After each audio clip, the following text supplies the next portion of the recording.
সাহেবের আগমন। নারে তাকবীর। দিনাজপুরের পক্ষ থেকে লাল গোলাপ শুভেচ্ছা, আনন্দদের পক্ষ থেকে বিরামপুরের পক্ষ থেকে লাল গোলাপ শুভেচ্ছা। নারে তাকবীর। যুব সমাজের পক্ষ থেকে শুভেচ্ছা, মানবীর পক্ষ থেকে নারে তাকবীর। আল্লাহ তুমি দয়ার সাগর রহমানুর রহিম, তোমার দয়ায় পূর্ণ আমার সারা দিন, তোমার দয়ায় পূর্ণ আমার সারা দিন। আল্লাহর পেয়ারা মুরব্বী বাবাজিরা, পদ্মার অন্তরালে বসে আছেন শ্রদ্ধেয় সম্মানিত মা ও বোনেরা, আল্লাহ সুবহান মহিয়ান গরিয়ান রব্বুল ইজ্জাত ওয়াল জালালের আলিশান দরবারে হৃদয়ের গভীর থেকে শুকর আদায় করছি যে মহান রব্বুল ইজ্জাত ওয়াল জালাল আমাদেরকে অত্যন্ত দয়া করে মায়া করে ভালোবেসে কোরআনের জন্য কবুল করেছেন, মঞ্জুর করেছেন। আমাদের বয়সের চেয়ে কম অনেক বয়সী যুবক, শিশু, অনেক মানুষ এই পৃথিবী থেকে বিদায় নিয়ে কবরে চলে গেছেন। আল্লাহ রাব্বুল আলামিন দয়া করে মায়া করে আমাদেরকে হায়াত দিয়েছেন, শুধু তাই না, নেক হায়াত দিয়েছেন, হায়াতে তয়্যিবা দিয়েছেন, যার কারণে আজকের এই মাহফিলে আমরা এসে উপস্থিত হতে পারলাম। তাই সেই রব্বুল ইজ্জাত ওয়াল জালালের আলিশান দরবারে হৃদয়ের গভীর থেকে শুকর আদায় করছি। আল্লাহর প্রেমে মাতোয়ারা হয়ে জবান ছেড়ে দিয়ে একযোগে সকলেই পড়ছি আলহামদুলিল্লাহ। মুমিন হও। আল্লাহ বলছেন ওয়ালা তাহিনু ওয়ালা তাহজানু ওয়া আনতুমুল আ'লাউন ওয়া আনতুমুল আ'লাউন ইন কুনতুম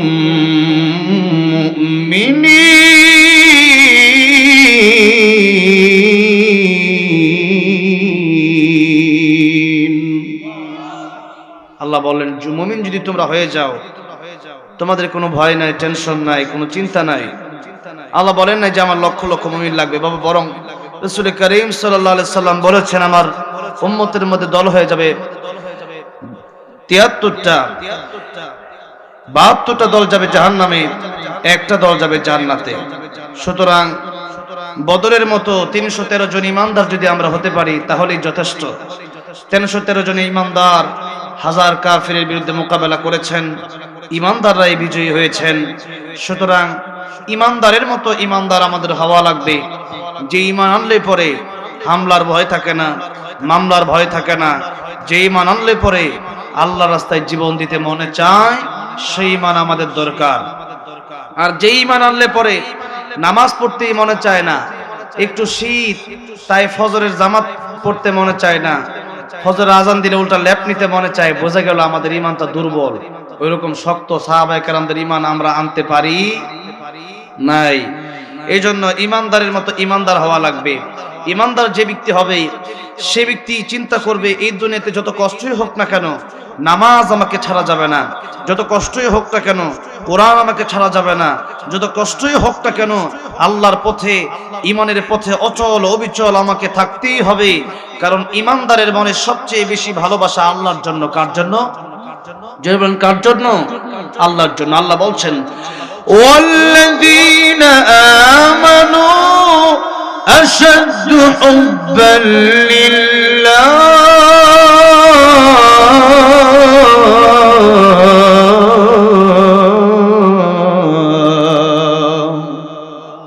আল্লাহ বলছেন ঈমানদার যারা, তাদের অন্তরে আমি আল্লাহর ভালোবাসাটাই সবচেয়ে বেশি। তাই যখন ইব্রাহিম আলাইহিস সালামকে নমরুদ আগুনে ফেলবে, তখন ইব্রাহিম আলাইহিস সালামকে জিবরাইল আলাইহিস সালাম উপস্থিত হয়ে বলল, পয়গম্বর ইব্রাহিম খলিলুল্লাহ, আপনাকে আগুনের ভিতরে ফেলা হবে, আপনি আমাকে বললে আমি আপনাকে আগুন থেকে বাঁচিয়ে দিতে পারি। পয়গম্বর ইব্রাহিম খলিলুল্লাহ বলেন, জিবরাইল, তুমি আমাকে আগুন থেকে বাঁচাবা কেন? আমার আল্লাহ কি অন্ধ? আমার আল্লাহ কি আমার দেখে না? যদি আমার আল্লাহ আমার দেখে, আমার আল্লাহ যদি আমি ইব্রাহিম কে দেখে থাকে, আমি ইব্রাহিম যদি আগুনের ভিতরে পড়ি, আমার আল্লাহ যদি তাতে খুশি হয়, আমার আল্লাহর খুশির জন্য আমি ইব্রাহিম একবার দুইবার নয় 1000 বার আগুনে জ্বলতে রাজি আছি। সুবহানাল্লাহ বলে। এই জন্য কবি বলেছেন যে নামে ইব্রাহিমের আগুন হলো পানি, ডাকার মতো ডাকলে আজ সাড়া দেবেন তিনি রে মন, সাড়া দেবেন তিনি। যে নামে ইব্রাহিমের আগুন হলো পানি, ডাকার মতো ডাকলে আজ সাড়া দেবেন তিনি রে মন, সাড়া দেবেন তিনি। ও মধুর নামটি মিটাই হতাশার জ্বালা, গলেতে পড়ো ও নামের মালা, ও নামের তুলনা হবে না, হবে না, ও নামের তুলনা হবে না, হবে না, তুলনা নাই নাই নাই, তুলনা নাই নাই নাই।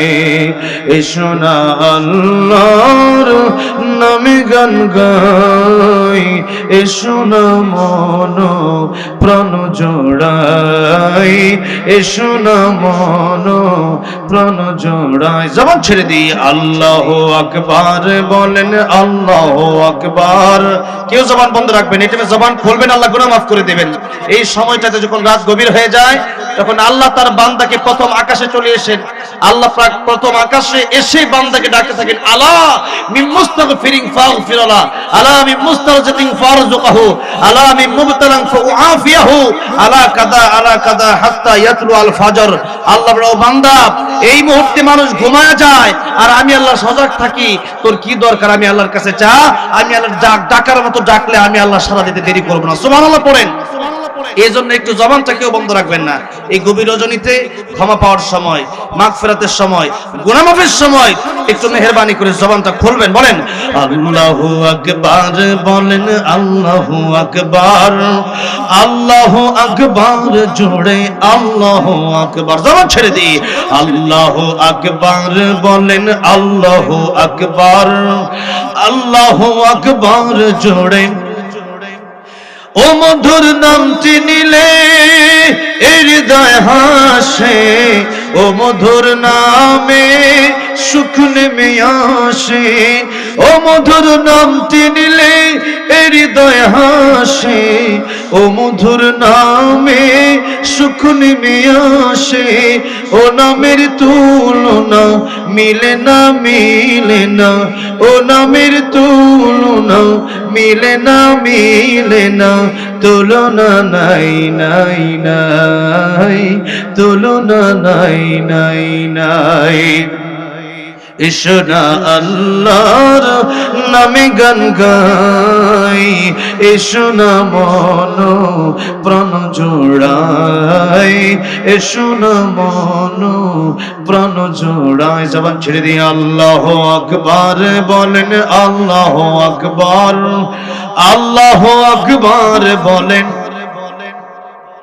ইব্রাহিম খলিলুল্লাহ দেখে বলেন, জিবরাইল, আমার আল্লাহর ভালোবাসা আমার অন্তরের সবচাইতে বেশি, আর আমার আল্লাহকে ভালোবাসতে গিয়ে যদি ওই আগুনের ভিতরে আমারে পড়তে হয়, আমি ইব্রাহিম খলিলুল্লাহ একবার দুইবার কেন, আমি ইব্রাহিম খলিলুল্লাহ হাজার হাজার বার আল্লাহর ভালোবাসায় আগুনে জ্বলতে রাজি আছি।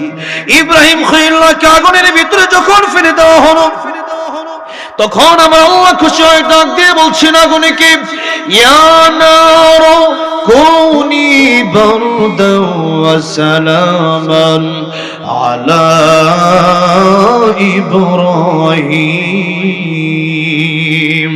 ও আগুনে আমার ইব্রাহিমের জন্য আরামদায়ক হয়ে যাও, গরম থাকবে না, আবার বেশি ঠান্ডা হয়ে যাবে না।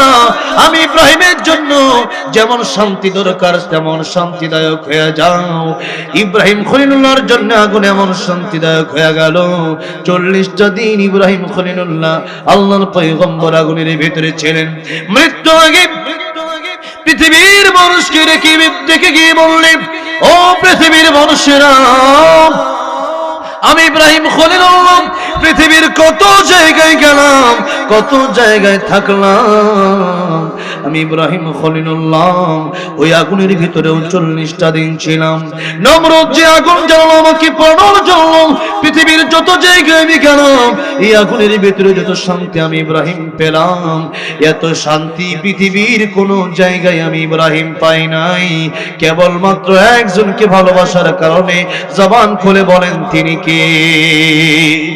এই জন্য আল্লাহ রাব্বুল আলামিন কি বললেন, ইন্নামা ওয়ালিয়ুকুমুল্লাহু ওয়া রাসূলুহু ওয়াল্লাযীনা আমানু আল্লাযীনা ইউকিমুনাস সালাতা ওয়া ইউতুনাজ যাকাতা ওয়া হুম রাকিউন।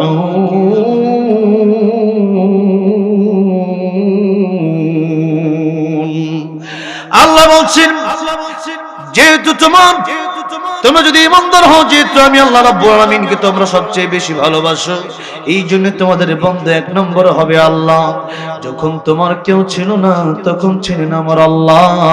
যখন আমার আবার কেউ রবে না, কবরে যাওয়ার পরে যখন আমাকে কবরে দাফন করে দেওয়া হবে, 3.5 হাত মাটির ঘর, দরজা নাই, জানালা নাই, যেখানে সাথী নাই, বাতি নাই, ওই কবরে যেদিন দাফন করে দেওয়া হবে, সেদিন বন্ধু হবে একজন, জবান ছেড়ে বলেন তিনি কে। এই জন্য আল্লাহ দুনিয়ার মানুষ, এক নম্বরে আমি আল্লাহকে বন্ধু বানাও। যখন তোমাদের কেউ ছিল না, আমি আল্লাহ তোমাদের বন্ধু ছিলাম। মায়ের পেটের ভিতরে খাওয়ানোর মতো কেউ ছিল না, আমি আল্লাহ মায়ের পেটের ভিতরে খাওয়ানোর ব্যবস্থা করলাম। এরপরে দুনিয়ায় যখন আসলাম, যে মায়ের গর্ভে দুধ ছিল না, ওই মায়ের গর্ভে দুধ আমি আল্লাহ রাব্বুল আলামিন দিয়ে দিলাম। ওই মায়ের বুকে দুধ আমি আল্লাহ রাব্বুল আলামিন তোমার জন্য দিয়ে দিলাম। ও বান্দারে, বেশি ঠান্ডা দুধ না, বেশি গরম দুধ না, এমন দুধ তোমার জন্য দিলাম। সায়েন্স বলেছে এই পৃথিবীতে একটা বাচ্চার জন্য মায়ের দুধের চাইতে উপকারী কোনো খাবার থাকতে পারে না, হতে পারে না। এই জন্য আল্লাহ বলল, দুনিয়ার মানুষ, এক নম্বরে আমি আল্লাহকে তোমরা বন্ধু বানাও, 2 নম্বরে তোমাদের বন্ধু হবে আমার রাসূল। ও রাসূলহু, যে নবী কিয়ামতের কঠিন ময়দানে উম্মতি উম্মতি বলে কাঁদবেন, পৃথিবীর সব মানুষেরা যেদিন বলবেন নফসি নফসি, সেদিন আমার নবী বলবেন উম্মতি উম্মতি, আমার উম্মতের কি উপায় হবে, আমার উম্মতকে রেখে আমি জান্নাতে যাব কিভাবে। তাই তো আল্লাহ বলেছেন আল্লাহ নিজের ব্যাপারে, আলহামদুলিল্লাহি রাব্বিল আলামিন। আর একই শব্দ আলামিন শব্দ ব্যবহার করে আল্লাহ নবীর ব্যাপারে বলছেন, ওয়ামা আরসালনাকা ইল্লা রাহমাতান লিল আলামিন। লিল আলামিন নবী, রাহমাতুল লিল আলামিন নবী, কোরআনে প্রমাণ, আশিক বিনে কে বুঝিবে আমার দয়ার নবীর শান। বলেন রাহমাতুল লিল আলামিন নবী, রাহমাতুল লিল। এত আস্তে আওয়াজ দিচ্ছে, নবীর প্রেমে একটু মাঝে মধ্যে গাইতে খারাপ লাগে। আজে বাজে গান গাইলে মুখ থেবা লেগে যাবে, মুখ নষ্ট হবে যাবে, কলব নষ্ট হয়ে যায়। আর আল্লাহর প্রেমে, নবীর প্রেমে মাঝে মধ্যে একটু হামদে বারে তারা নাত রাসূল গাইতে হয়, তাহলে বলতে পারবেন না একটু ইনশাআল্লাহ? আল্লাহ খুশি হবেন, নবী খুশি হবেন, বলেন না রাহমাতুল লিল আলামিন নবী, রাহমাতুল লিল, কোরআনে প্রমাণ, আশিক বিনে কে বুঝিবে আমার দয়ার নবীর শান। বলেন আশিক বিনে কে বুঝিবে আমার দয়ার নবীর। নবী আমার মদিনারি বলবো,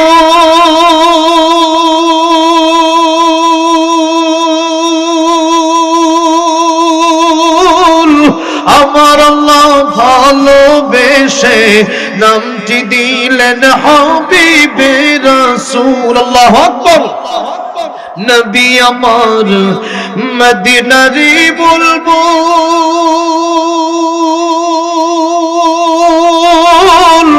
আমার আল্লাহ প্রেম করিয়া নামটি দিলেন মুহাম্মদ রাসূল।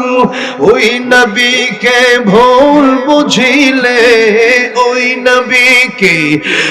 নবীকে ভুল বুঝিলে থাকবে না ঈমান। আশিক বিনে কে বুঝিবে আমার দয়ার নবীর শান, উম্মত বিনে কে বুঝিবে আমার দয়ার নবীর শান। আমার ভাইরা, আমার মুরব্বি বলছিলাম, তাই বলছিলাম আল্লাহ বলেন, এক নম্বরে তোমরা আমি আল্লাহকে বন্ধু বানাবো, দুই নম্বরে আমার রাসূলকে তোমরা বন্ধু বানাবো। কারণ কিয়ামতের ময়দানে যেদিন সবাই নফসি নফসি বলবে, ওই দিন উম্মতের কথা চিন্তা করবেন একজনই নবী, তিনি হলেন রাহমাতুল লিল আলামিন। এই জন্য দুনিয়াতেও মরণের সময় যখন হয়ে গেছে, নবীজি চোখের পানি ছেড়ে কাঁদতে লাগলেন। জিবরিল আমিন ডেকে বললেন, ইয়া রাসূলুল্লাহ, ইয়া হাবিবাল্লাহ, আপনি কেন কাঁদেন? আপনি তো আল্লাহর কাছে যাবেন, এই দুনিয়া তো আপনার কষ্টের জায়গা। নবী বলেছেন, আল মাউতু তুফাতুল মুমিন, মরণটা মুমিনের জন্য হাদিয়া। মরণটা মুমিনের জন্য কি? হাদিয়া।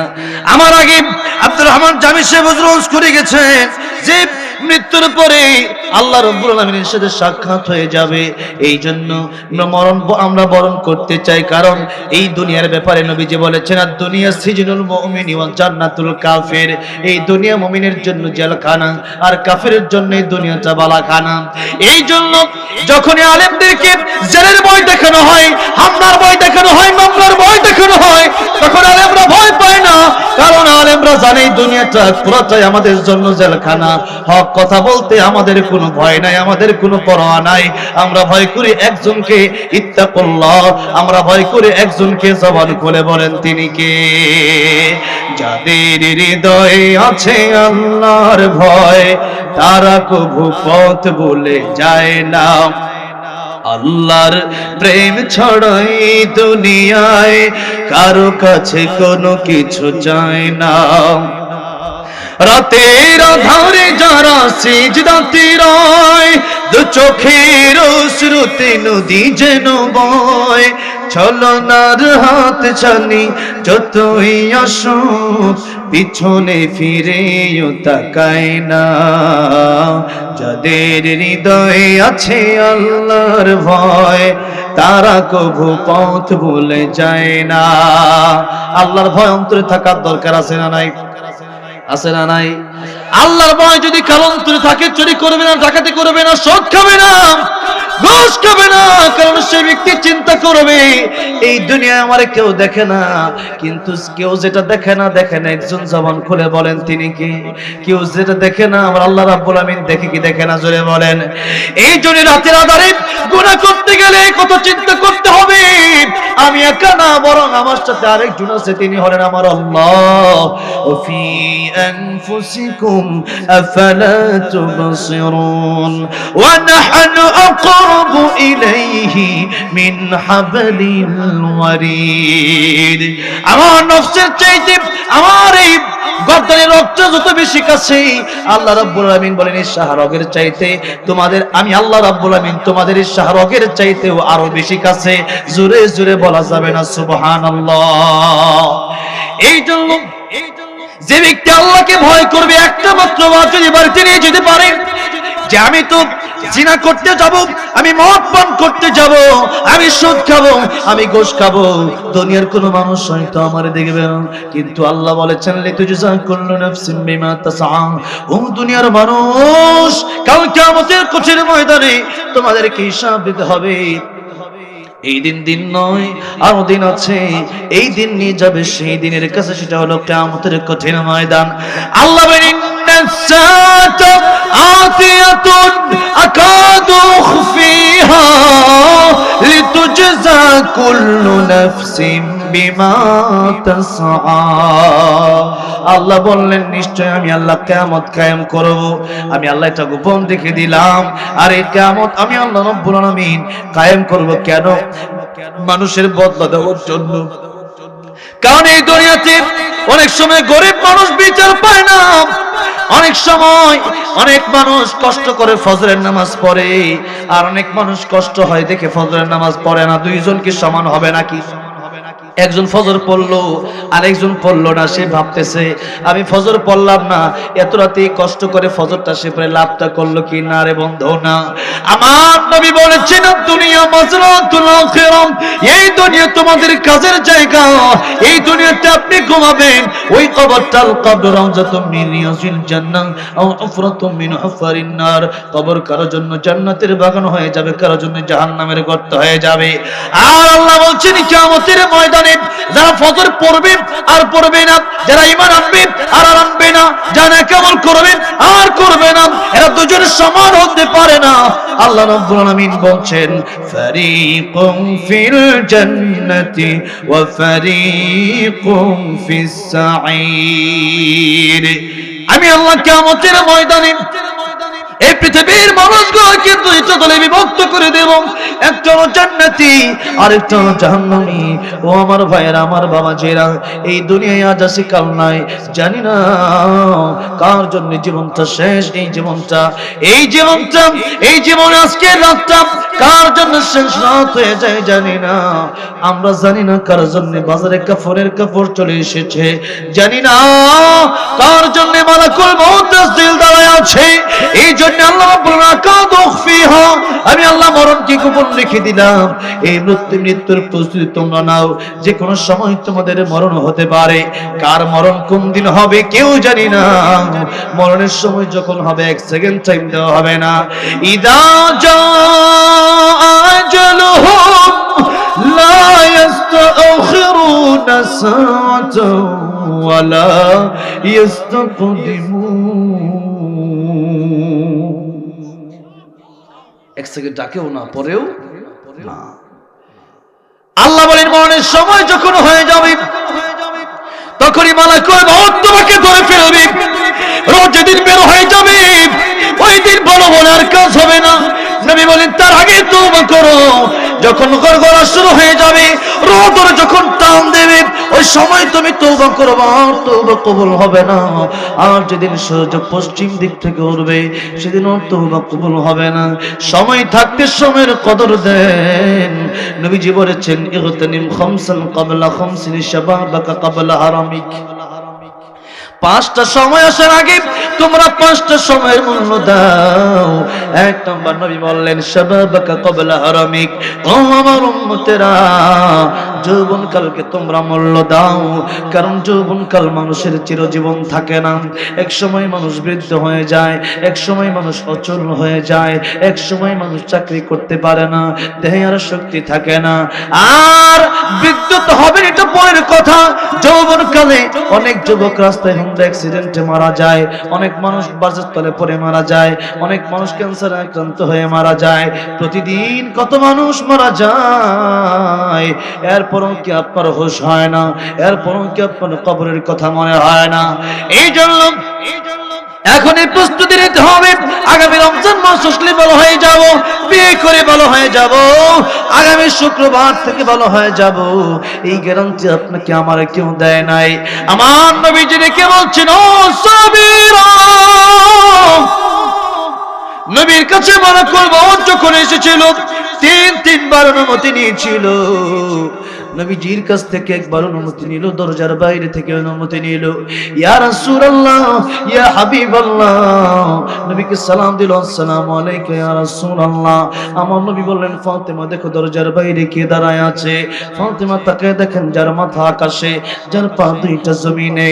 ফাতেমা রেখে বলেন বাবা এমন লোক মক্কা নগরীতে আমি কোনোদিন দেখি নাই, মদিনাতেও কোনোদিন দেখি নাই। এমন লোক আমি প্রথম দেখলাম। আমার নবীজি অনেক কষ্ট করে দরজার বাইরে তাকালেন, তাকায় দেখেন মালাকুল মউত আজরাইলকে দেখা যায়। আমার নবী বলেন, ফাতেমা, এটা তো মালাকুল মউত আজরাইল। পৃথিবীর মানুষের কাছ থেকে সাধারণত অনুমতি নেয় না, কিন্তু আমি তো আল্লাহর প্রিয় হাবিব, আমি তো আল্লাহর বন্ধু, আমাকে আল্লাহ রাব্বুল আলামিন সম্মান দিয়েছেন। অনেক লম্বা ঘটনা, আমি কয়েক মিনিটের ভিতরে শেষ করে সামনের দিকে আলোচনায় যাব। আমার নবীজি অনুমতি দিয়ে দিলেন আসার জন্য। এর মধ্যে অনেক ঘটনা ঘটে গেছে, কয়েক ঘন্টা সময়ের প্রয়োজন। এবার নবীজির কাছে বলল, ইয়া রাসূলুল্লাহ, ইয়া হাবিবাল্লাহ, আল্লাহ আমাকে পাঠিয়েছেন আপনার কাছে। আল্লাহ বলেছেন আপনি যদি থাকতে চান আল্লাহ রাব্বুল আলামিন আপনার হায়াত বাড়ায় দিবেন, আর যদি আপনি যেতে চান আল্লাহ বলেছেন আপনার রূহ কবজ করার জন্য। আমার নবী তখন বললেন, হাত্তা ইয়াতিয়ানি জিবরাইল, জিবরাইল আসার আগ পর্যন্ত তোমাকে একটা কথা আমি বলতে পারবো না। আমি জিবরাইল আমিনের সাথে একটু পরামর্শ করতে চাই। আগে জিবরাইল আসবে, এরপরে জিবরাইলের সাথে আমি কথা বলে তোমাকে জানাবো কি করব না করব, আমি যাব কি যাব না এটা তোমাকে আমি জানাবো। ইতিমধ্যে জিবরাইল আমিন হাজির হয়ে বলল, আসসালামু আলাইকা ইয়া রাসূলুল্লাহ, ইয়া রাসূলুল্লাহ, আমাকে কেন ডেকেছেন? নবী বলেন, আমি যাব কি থাকবো, কি করব তোমার কাছে পরামর্শ চাই। জিবরাইল বলেন, ইয়া রাসূলুল্লাহ, ইন্নাকা মাইয়িতুন ওয়া ইন্নাহুম মাইয়িতুন, এই পৃথিবীতে কেউ থাকতে পারবে না। আল্লাহ বলেছেন, কুল্লু মান আলাইহা ফান ওয়া ইয়াবকা ওয়াজহু রাব্বিকা যুল জালালি ওয়াল ইকরাম। আল্লাহ রাব্বুল আলামিন আগে সূরা রহমানে ঘোষণা দিয়েছেন আল্লাহ ছাড়া কেউ থাকতে পারবে না। এমন কি মালাকুল মউত আজরাইল একদিন মরণ হয়ে যাবে। মালাকুল মউত আজরাইল যখন পৃথিবীর সব মানুষের জান কবজ করা শেষ হয়ে যাবে, পৃথিবীর সব মানুষের সব প্রাণীর জান যখন কবজ করা শেষ হয়ে যাবে, আমার আল্লাহ ডেকে বলেন, আজরাইল, এখন আর কে কে বাকি আছে? মালাকুল মউত ডেকে বলবেন, আল্লাহ রাব্বুল আলামিন, এখন আপনি বাকি আছেন আর আমি বাকি আছি। আল্লাহ বলবেন, মুতিয়া মালাকাল মউত, মুতিয়া মালাকাল মউত, ও মালাকুল মউত, তুমি এখন মরে যাও, এই পৃথিবীতে কেউ বাঁচতে পারবে না। আমি আল্লাহ যা সৃষ্টি করেছি সব ধ্বংস করে দেব। এমনি মালাকুল মউত আজরাইল একটা চিৎকার মারবে, ওই চিৎকার যদি দুনিয়ার কোনো মানুষ শুনতো, দুনিয়ার কোনো প্রাণী শুনতো, একটা মানুষ পৃথিবী থেকে আর বাঁচতে পারতো না, একটা প্রাণীও পৃথিবীতে আর থাকতে পারতো না, সব কলিজা ফেটে মরে যেত। মালাকুল মউতের আজরাইলের ইন্তেকাল হয়ে যাবে। এবার আমার আল্লাহ রাব্বুল আলামিন একাই থাকবেন, জীবিত যিনি ছিলেন, আছেন, থাকবেন। তিনি বলবেন, লিমানিল মুলকুল ইয়াউম লিল্লাহিল ওয়াহিদিল কাহ্হার। আজকের রাজত্ব কার? দুনিয়াতে যারা ক্ষমতা দেখিয়েছিলে, দুনিয়াতে যারা নিজস্ব আইন নিজস্ব মতামত চালু করতে চেয়েছিলেন, আজকে তোমাদের ক্ষমতা কোথায়? সব লাশ হয়ে পড়ে থাকবে, কেউ জবাব দিতে পারবে না। তাই চিরস্থায়ী ক্ষমতার মালিক আমার আল্লাহ, আমরা কেবলমাত্র আল্লাহর গোলাম। মালিক একজন, জোরে বলেন তিনি কে? আমরা কি? আমরা কি? গোলাম। গোলামের কাজ হলো মালিক যা বলে তা আদায় করা, তা পালন করা। আল্লাহ বলছেন, তাবারাকাল্লাযী বিয়াদিহিল মুলক ওয়া হুয়া আলা কুল্লি শাইইন কাদির।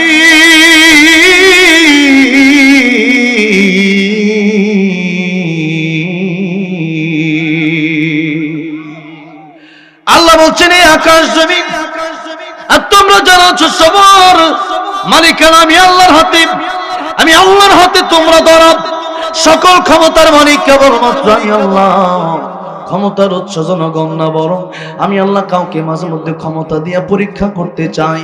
এই দুনিয়াটা হলো পরীক্ষার হল। এই দুনিয়াতে আমি দেখতে চাই কে ভালো কাজ করে আর কে মন্দ করে। ইন্নাল আবরারা লাফি নাঈম ওয়া ইন্নাল ফুজ্জারা লাফি জাহিম। ভালো কাজ করো, এই কয়েকটা দিন, 40টা বছর 50টা বছর আল্লাহর ইবাদত করো, একটু কষ্ট করো। হারাম খাইলে বেশি খাওয়া যায় না, হালাল খাইলে আবার কমও খাওয়া যায় না। যতটুকু রিজিকে আছে ততটুকুই খেতে পারবো। ও বান্দারে, সুদ আমি আল্লাহ হারাম করে দিলাম। ফাআযানু বিহারবিন মিনাল্লাহি আমি আল্লাহর সাথে আর রাসূলের সাথে যুদ্ধ করা, সুদ খাওয়া, সুতরাং সুদ ছেড়ে দাও, ঘুষ খাওয়া হারাম করে দিলাম, ঘুষ ছেড়ে দাও। নামাজ কষ্ট হবে এরপরেও তোমরা আদায় করো। হালাল খেতে গেলে একটু কষ্ট করে ধান খেতে কাজ করতে হবে, রিকশা চালাতে হবে, ভ্যান চালাতে হবে। ও দুনিয়ার মানুষেরা, আমি আল্লাহর কাছে ধনী দিয়ে দামি হওয়া যায় না, বড় বংশ দিয়ে দামি হওয়া যায় না, লম্বা হয়ে দামি হওয়া যায় না, মোটা হয়ে দামি হওয়া যায় না, বরং আমি আল্লাহর কাছে দামি হতে হয় একটা মাত্র মাধ্যম দিয়ে, সেটা হলো ইন্না আকরামাকুম ইনদাল্লাহি আতকাকুম। আমি আল্লাহর ভয় যার অন্তরে বেশি থাকবে, আমি আল্লাহর কাছে তার দাম তত বেশি হয়ে যাবে। এই জন্য নবীজির প্রিয় সাহাবী হযরত বেলাল রাদিয়াল্লাহু আনহু কালো সাহাবী, এরপরও কিন্তু বেলাল রাদিয়াল্লাহু আনহু গোলাম হাবশী, এরপরও কিন্তু দাম কম না। আমার নবী জান্নাতে গেলেন, জান্নাতে যাওয়ার পরে যখন হাঁটেন, আমার নবী যেন আরেকজন মানুষের হাঁটার আওয়াজ শুনতে পেলেন। আমার নবী ডেকে বলেন, জিবরাইল, জান্নাতের ভিতরে এসেছি, আমি নবী হাঁটি, আমার আগে আবার কে হাঁটে? আমার জিবরাইল আমিন ডেকে বলেন, ইয়া রাসূলুল্লাহ, ইয়া হাবিবাল্লাহ, জান্নাতে আপনার আগে কেউ আসে নাই, কিন্তু হযরতে কালো বেলাল রাদিয়াল্লাহু আনহু দুনিয়াতে হাঁটে, তার হাঁটার আওয়াজ এসে তার এত মর্যাদা, তার এত দাম। যদিও কালো, তার অন্তরটা বড় ভালো, যার কারণে হযরতে বেলাল হাঁটে জমিন দিয়া, তার হাঁটার আওয়াজ আল্লাহর তরি জান্নাতের ভিতরে এসে পৌঁছে যায়। এই জন্য কে কালো আর কে ভালো, কে ধনী আর কে গরিব, কে লম্বা কে খাটো, কে মোটা কে চিকন, এগুলা দিয়ে আল্লাহর কাছে দামি হওয়া যায় না। আল্লাহ বলেন তাকওয়ার মাধ্যমে, কে ভালো কাজ করলে তার মাধ্যমে আমি আল্লাহর কাছে দামি হতে হয়। এই দুনিয়াতে কিছুদিন আমি আল্লাহ রাব্বুল আমিন তোমাদেরকে দিলাম, পরীক্ষার হলে বেশি সময় না, 3 ঘন্টা যেমন জীবনের পরীক্ষার হলে চলে যায়, 3 ঘন্টার মতো এটাও একটা অল্প সময়। নবী বলেন একটা সমুদ্র থেকে একটা আঙ্গুল চোবায় দিলে পরে, একটা আঙ্গুল রাখলে পরে, একটা আঙ্গুল ডুবায় দেওয়ার পরে, ওই আঙ্গুলটা আবার উঠালে পরে যতটুকু পানি সব পড়ার পরে বেঁচে থাকবে আঙ্গুলের ভিতরে। ওই পানি যতটুকু পানি, এই দুনিয়ার হায়াতটা ততটুকু হায়াত, আর কিয়ামতের কঠিন ময়দানের বাকি সবটুকু হায়াত। সারা জীবন অনন্তকালের জন্য আল্লাহ হায়াত দিয়ে দিবে। সুতরাং নবী বলেছেন, আল কাইয়িসু মান দানা নাফসাহু ওয়া আমিলা লিমা বাদাল মাউত। ও আমার উম্মতেরা, এই দুনিয়ায় প্রকৃত বুদ্ধিমান সেই ব্যক্তি, যে ব্যক্তি তার নিজের চিন্তা করবে যে আমার এই জীবনটা আমি কেন আসলাম, আর এই জায়গায় আমি কেন আসলাম, আমি আবার যাব কোথায়, আমার বাড়ি কোথায়। আমার যদি জিজ্ঞাসা করা হয়, আমি বলবো গাজীপুর থেকে এসেছি, আবার আমি এখানে এসেছি আলোচনা করার জন্য, কোরআন থেকে কিছু কথা বলার জন্য, আবার আমি গাজীপুরে চলে যাব, আমি তো একজন মুসাফির। তাই কবি বলছেন, ইয়া हम सब मुसाफिर हैं, वही आखिर ठिकाना, कोई आगे रवाना है, कोई पीछे रवाना। এই দুনিয়ায় আমরা সবাই মুসাফির, আমাদের আসল বাড়ি জান্নাতে। আমাদের আসল বাড়ি কোথায় বলেন? আদম আলাইহিস সালাম আমাদের বাবা, আমাদের বাবার বাড়ি কোথায়? জান্নাতের ভিতরে। বাবা এসেছে, আমরাও এসেছি, আবার বাবা চলে গেল জান্নাতে, আমাদেরও বাবার বাড়িতে যেতে হবে, জান্নাতে আমাদেরকে যেতে হবে। এই দুনিয়া এসে ভুলে গেলে চলবে না যে আমাদের আসল বাড়ি জান্নাতে। এই জন্য আল্লাহ বলছেন, দুনিয়া পরীক্ষার হল, এখানে তোমরা পরীক্ষা দাও। আল্লাযী খালাকাল মাউতা ওয়াল হায়াতা লিয়াবলুয়াকুম আইয়ুকুম আহসানু আমালা ওয়া হুয়াল আজিজুল গফুর। আল্লাহ বললেন, ও দুনিয়ার মানুষেরা, আমি আল্লাহ মরণ সৃষ্টি করলাম, হায়াত সৃষ্টি করলাম তোমাদেরকে পরীক্ষা করার জন্য। কে ভালো কাজ করো আর কে মন্দ কাজ করো। ভালো কাজ যদি করতে পারো, ঈমান আর নেক আমল নিয়ে যদি কবরে আসতে পারো, আল কবরু রাউযাতুম মির রিয়াজিল জান্নাহ। আর যদি ঈমান আর নেক আমল সাথে না থাকে, ও হুফরাতুম মিন হুফারিন নার, কবর জাহান্নামের গর্ত হয়ে যাবে। এই জন্য ভালো কাজের চিন্তা এখনই করতে হবে। নবী বললেন, ও যুবকেরা, যৌবনকাল থাকতে ভালো ইবাদত করো, কারণ বৃদ্ধ হয়ে গেলে আর পারবা না। কারণ এই যৌবনকালেও মানুষ মারা যায়, কার কাছে কখন মালাকুল মউত আসে বলা যায় না। নবী বললেন, নবীর কাছে মালাকুল মউত আসলে দুইবার অনুমতি নিল, জিবরাইল আমিনের সাথে অনেক কথা হলো, এরপরে মালাকুল মউত আরেকবার অনুমতি নিল, এই হলো তিনবার। এরপরে আমার নবী রেখে বলছেন, ও সাবিরা, আমি নবী রাহমাতুল লিল আলামিন, আল্লাহর পরে যেই নবীর সম্মান সেই নবী বলছেন, আমি নবী নামাজের পর ডান দিকে সালাম ফেরালাম, বাম দিকে আবার সালাম ফেরাতে পারবো, এই গ্যারান্টি আমি নবীও তোমাদেরকে দিতে পারবো না। নবী যদি জীবনের গ্যারান্টি না দিতে পারেন, রাহমাতুল লিল আলামিন যিনি সৃষ্টির শ্রেষ্ঠ, তিনি যদি জীবনের গ্যারান্টি দিতে না পারেন, বলেন আমার মতো সাধারণ এই গুনাহগার, আপনার মতো গুনাহগার বান্দা জীবনের গ্যারান্টি দিতে পারবেন? জোরে পারবেন? সুতরাং আল্লাহ বললেন, এই মৃত্যুর প্রস্তুতি হলো 24 ঘন্টা নিয়ে রাখো। দুনিয়াতে আসো, পরীক্ষা দিচ্ছ, ভালো করে পরীক্ষা দাও। 24 ঘন্টা মৃত্যুর প্রস্তুতি। আগামী রমজান পাবা কিনা জানো না, আগামী এই শাবান মাস পাবা কিনা জানো না, এই মাহফিল জীবনের শেষ মাহফিল হয়ে যেতে পারে, এই মোনাজাত জীবনের শেষ মোনাজাত হয়ে যেতে পারে, এই ওয়াজ জীবনের শেষ ওয়াজ হয়ে যেতে পারে। আজকের ওয়াজ শেষ করে বাড়ি যেতে পারবো কিনা তা আমি কোনো গ্যারান্টি দিতে পারবো না। আপনি ওয়াজ শুনে বাড়ি যেতে পারবেন তার কোনো গ্যারান্টি নাই। আল্লাহ বলছেন 24 ঘন্টা তোমরা মৃত্যুর প্রস্তুতি নিয়ে থাকো, মালাকুল মউত যে কোনো সময় তোমাদের কাছে চলে যাবে। এই জন্য নবী বলছেন, শাবাবাকা ক্বাবলা হারামিক, যৌবনকাল থাকতে বেশি বেশি আল্লাহর ইবাদত করো, বৃদ্ধ হয়ে গেলে পারবা না, আর এই পরবর্তী বয়স তুমি পাবা তাও জানো না। সুতরাং যে হায়াত তুমি পেয়েছো, এই যৌবনকালকে তুমি মূল্য দাও। 2 নম্বর নবী সিহহাতুকা ক্বাবলা সাকামিক, ও আমার উম্মতেরা, অসুস্থ হওয়ার আগে সুস্থতাকে তুমি মূল্য দাও। 3 নম্বর নবী বললেন, গিনাকা ক্বাবলা ফাকারিক, টাকা পয়সা যদি থাকে, সম্পদ যদি তোমার থাকে, এই সম্পদের মালিক বানায় কে? জুলুম বানায় কে? সকালবেলার ধনী তুমি ফকির সন্ধ্যাবেলা। এই জন্য টাকা পয়সা থাকলে মনে করবেন না টাকা পয়সা চিরজীবন আপনার থাকবে, বরং এই টাকা পয়সা আপনার যে কোনো সময় হারায় যেতে পারে। কত এমপি মন্ত্রী দেখলাম 16 বছর ক্ষমতায় ছিল, এখন দেখা যায় বাড়ি ঘরে থাকার মতো জায়গাটুকু তাদের নাই, এমন এমপি মন্ত্রীও আছে না নাই? সুতরাং ক্ষমতা আল্লাহ রাব্বুল আমিন যেমন দিতে পারেন, কেড়ে নিতে আল্লাহর কতক্ষণ? আমার আল্লাহ ধন দিতে যতক্ষণ, কেড়ে নিতে আল্লাহর কতক্ষণ? এই জন্য গর্ব করার কোনো বিষয় না, আমার কোনো ক্রেডিট না, এই সম্পদ তো সব শেষ হয়ে যাবে, আমার সাথে আমার ঈমান আমল যাবে, এছাড়া আর কিছু যাবে না। আমার কাফনের কাপড়ে কোনো পকেট থাকবে না। তাই কবি বলছেন, হালাল হারাম না মানিও, কত টাকা করছো কামাই, এত টাকা রাখবো কোথায়, কাফনে তো পকেট নাই। টাকা পয়সা লইয়া কি কেউ কবরে গেছে, কি জবাব দিবি রে তুই আল্লাহর কাছে?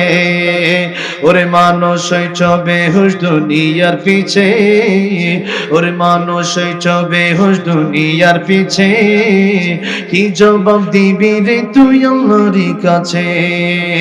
কি জবাব দিবি রে তুই আল্লাহর কাছে?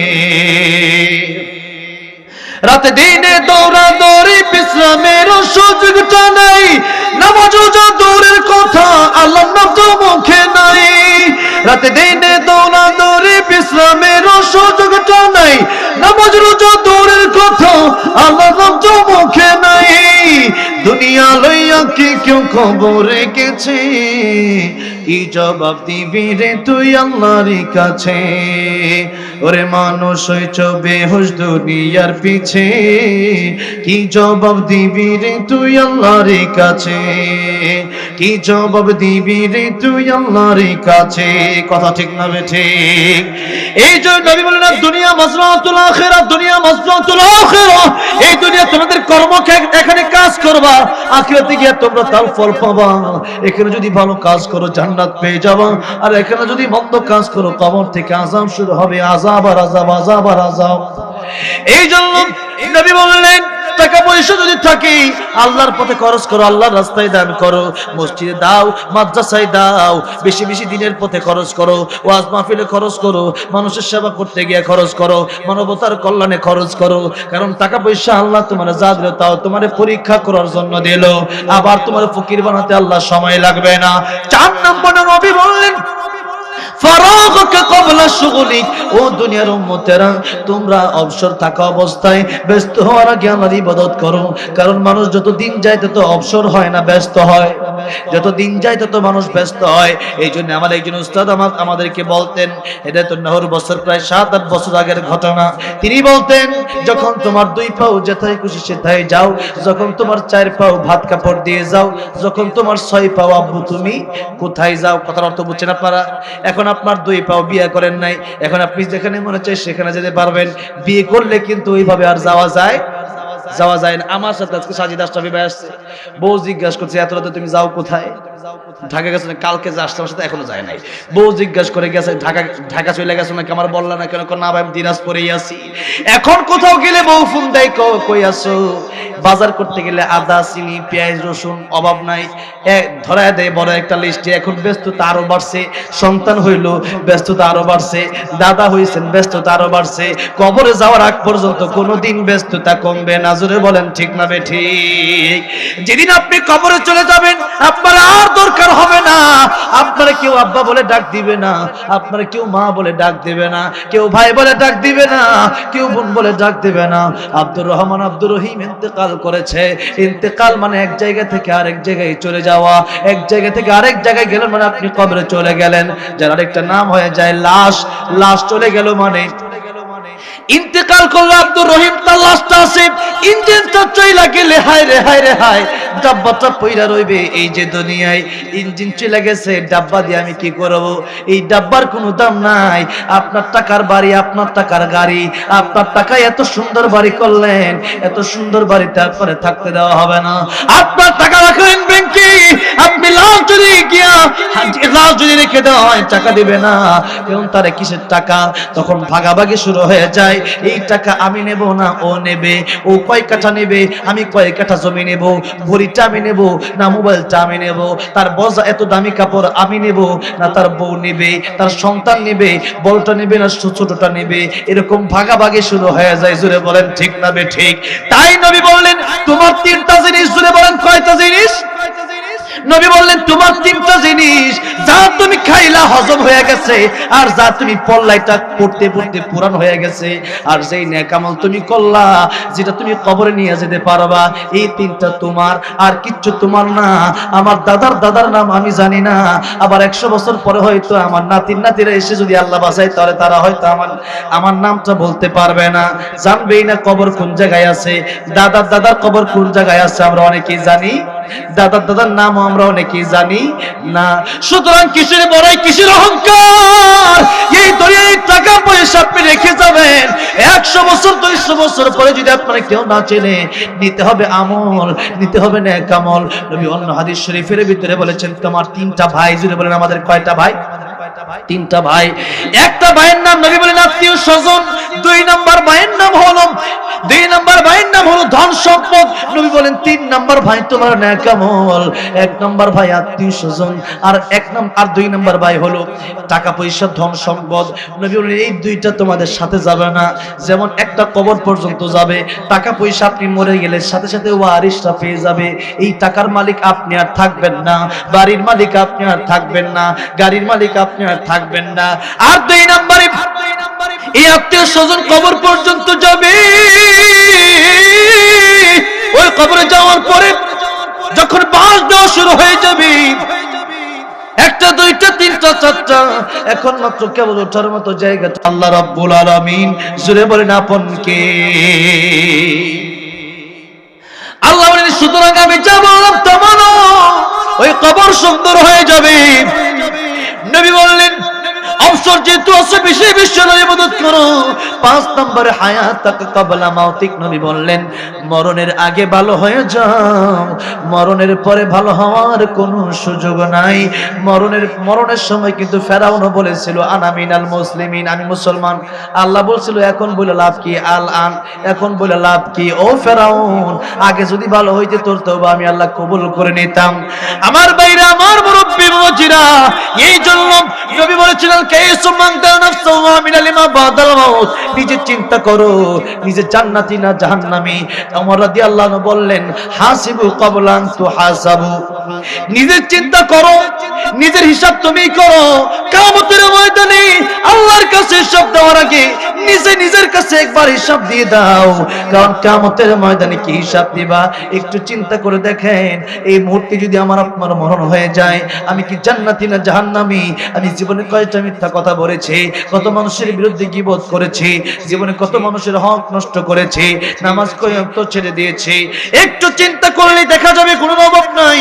আল্লাহ বললেন গুনাহ থেকে যদি ফিরে আসতে হয়, লা উনিয়া ইবাদিয়াল্লাযীনা আসরাফু আলা أنفسهم لا تقنطوا من رحمة الله إن الله يغفر الذنوب جميعا إنه هو الغفور الرحيم আল্লাহ বড় বান্দারা, নিজে নফসের উপর জুলুম করে ফেলেছো, নিরাশ হয়ে যাও না। আমি আল্লাহর রহমত থেকে তওবার মতো তওবা করতে পারলে জিন্দেগীর গুনাহ আমি আল্লাহ রাব্বুল আমিন maaf করে দেব। ও মদিনার মাটি রে, সকল সুখ বুঝি তোর কপালে। ও মদিনা রে, তোর মুখে আমার নবী, যার লাগি পাগল সবই, যার তরে হইল সৃষ্টি ত্রিভুবন। কাদিয়া আমি সারাক্ষণে, কখন যাব সেখানে, সহে না আর পরালে। ও মদিনার মাটি রে, সকল সুখ বুঝি তোর কপালে। ও মদিনা রে,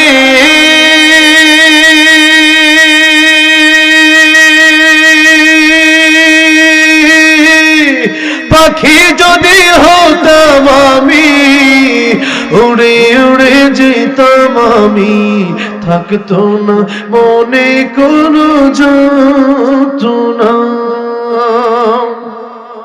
দেহে নাই পাখায় আমার, সাথে নাই টাকায় আমার, কেমনে যাব সেখানে। ও মদিনার মাটি রে,